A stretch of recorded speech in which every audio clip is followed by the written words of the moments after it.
자, 2부에 이어서 트럼프 대통령의 한국 G7 초청 어떻게 받아들일까? 근데 이 초청을 하면서 G7이 아주 낡은 것이다라는 표현을 했는데 트럼프 대통령이 낡은 게 맞다라고 이제 최병훈 교수님이 2부 마지막에 왜 낡은 게 맞는지를 설명하시려다 시간이 부족해서 이제 예. 3부로 넘어갔습니다. 왜 낡은 겁니까? 이게 이제 영어로 그냥 낡은이 아니라 예. a very outdated라고 표현했어요. 예, outdated. 예. 예.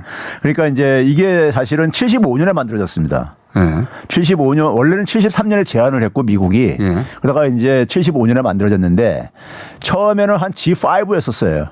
예. G5였는데 이제 이탈리아가 왜 자기들 빼냐 해가지고 끼어들어간 거고. 50년 전 이야기죠, 이게. 그러니까. 그렇죠. 50년 예. 전 얘기입니다. 그 50년 전 상황이라는 것이 소위 말해서 미국이 전후에 만들어 놨었던 소위 말해서 국제 이제 그 통화 시스템이 예. 국제 금융 시스템이 이제 그러니까 이게 더 이상 작동될 수 없는 상황이 예. 되면서 이제 그러니까 이게 그 만들어진 거예요. 오일 쇼크 때 만든 거 아닙니까, 이게? 그렇죠. 오일 쇼크 이제 전에 이제 제안은 됐는데 예. 오일 쇼크 1차 오일 쇼크 터지고 나서 이제 이게 출범은 됐죠. 예. 출범은 됐는데 그러니까 당시에 이제 그 경제 상황이라는 것이 상당히 그러니까 전후의 기본적인 질서는 미국의 절대적인 경제력에 의존했던 거예요. 예. 근데 이제 경제력이 좀 분산되지면서 예. 일본이라든가 독일 등 이런 서유럽 국가들이 부상을 하면서 예. 분산되면서 이게 자연히 이런 이제 그러니까 좀 이제 다자 어떤 그 질서가 필요했던 것이고 미국 혼자가 아니라 그렇죠. 이 오일 쇼크를 미국 혼자 감당이 안 되는 거 아니냐. 그렇죠. 그러니까 이제 예. 그 시점에 선진국이라고 할 수 있는 나라 7개 모이자 이렇게 된 거 아닙니까? 그렇죠. 예. 그런데 이제 이게 이제 사실은 2008년 이게 이제 처음에 만들었을 때도 그러니까 경제적인 이슈에 주로 초점을 맞췄었어요. 예. 지금은 이제 안보라든가 에너지 이런 것까지 확산됐지만은 예.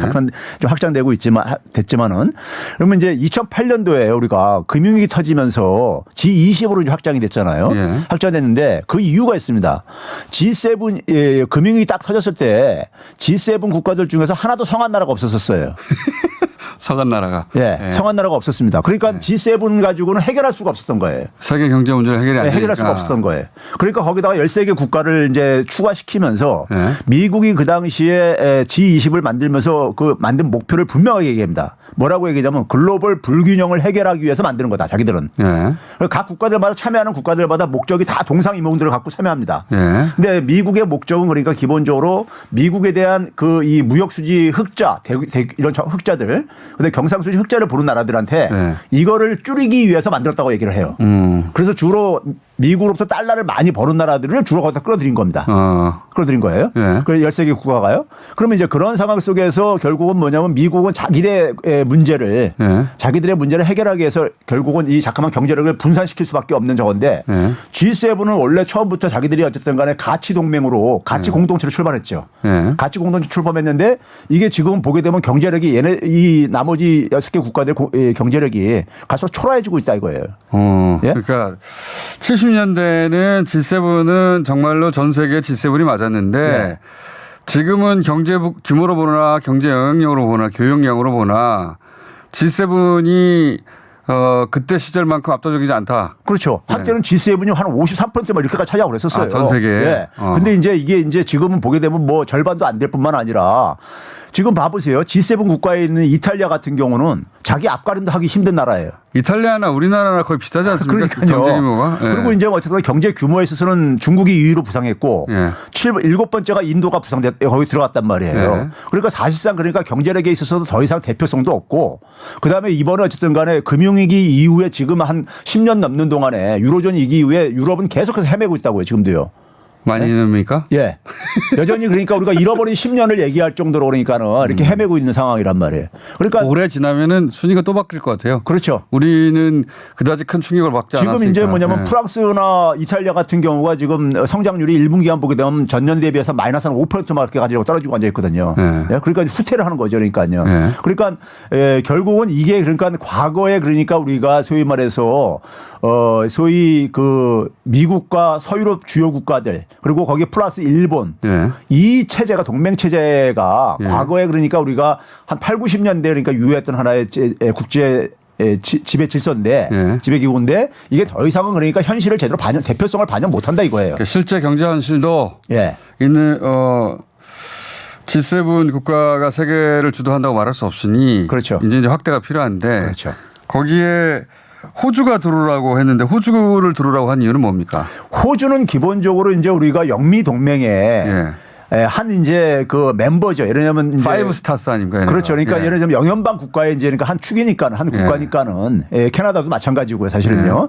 뉴질랜드도 마찬가지인데 호주는 그러니까 이제 사실은 태평양에 어쨌든 간에 태평양 이 소위 중국의 진출이라든가 태평양 지배를 미국이 지배를 하기 위해서 주요한 어쨌든 간에 파트너 국가였었잖아요. 파트너 국가인데 그동안에 어쨌든 간에 그 호주의 경제 규모는 아직 그만큼 안 되는데. 예. 그렇죠. 호주 경제 규모는 안 되죠. 호주 경제 규모는 그러니까 그 사실 보게 되면은 우리보다도 뒤로 한참 밀리죠. 예. 밀리는데 이제 그동안에 미국 편에 서면서 중국한테 굉장히 보복을 받고 그랬잖아요. 최근에도 중국 보복 당하지 않았습니까? 예, 보복 당하니까는 이 호주가 그러니까는 중국에 대한 의존도가 굉장히 높아졌어요. 그러니까 이제 예를 들어서 자원이라든가 농산물이라든가 이런 이제 수출을 중국에 많이 하고 있는데 그거를 그러니까 소위 말해서 큰 손이죠 중국이. 예. 그러니까 그거를 가지고 이제 중국이 보복을 하니까 구매하는 거를 가지고 그러니까요. 보복을 하니까 호주 경제가 굉장히 안 좋죠. 타격을 보죠.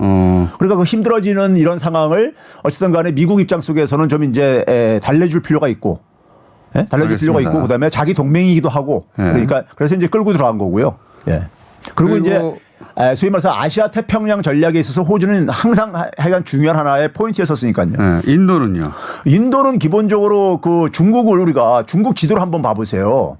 중국 지도를 보시게 되면요. 중국이 저 위쪽으로는 다 대륙이고 예. 땅으로 육지로 우리가 가로막힌 데 부분이고요. 네. 중앙아시아라든가 러시아로 가로막힌 데고 나머지가 나올 수 있는 데가 뭐냐면 이 바다예요. 네. 인도양하고 태평양이라고요. 네. 근데 인도양으로 나가려면 거기에 딱 거인이 맡고 있는 게 인도인 거고요. 그다음에 이쪽 태평양 쪽이 소위 말해서 아세안 국가들이라든가 한국, 대만 이런 라인들이란 말이에요. 예. 그러니까 인도는 또 그다음에 중국하고 굉장히 라이벌 관계일 수밖에 없어요. 그렇죠. 협력도 해야 되지만은 굉장히 그러니까는 기본적으로 경쟁 관계일 수밖에 없어요. 중국의 세계 진출을 세계 진출로 가는 길목을 막고 있는 게 인도다. 그렇죠. 예, 아프리카나 인도양 쪽으로. 인도는 중국에 그러니까는 아세안 국가하고 달리 1대1로 어쨌든 간에 대등하게 경쟁할 수 있는 국가란 말이에요. 사이즈로 볼 때. 예. 그래서 인도고 우리나라는 왜 그 트럼프 대통령이 이 시점에 일본이라고 하는 동아시아 국가가 하나 있는데 우리나라를 끌어들이는 이유는 뭘까요? 그 관점에서 보자면.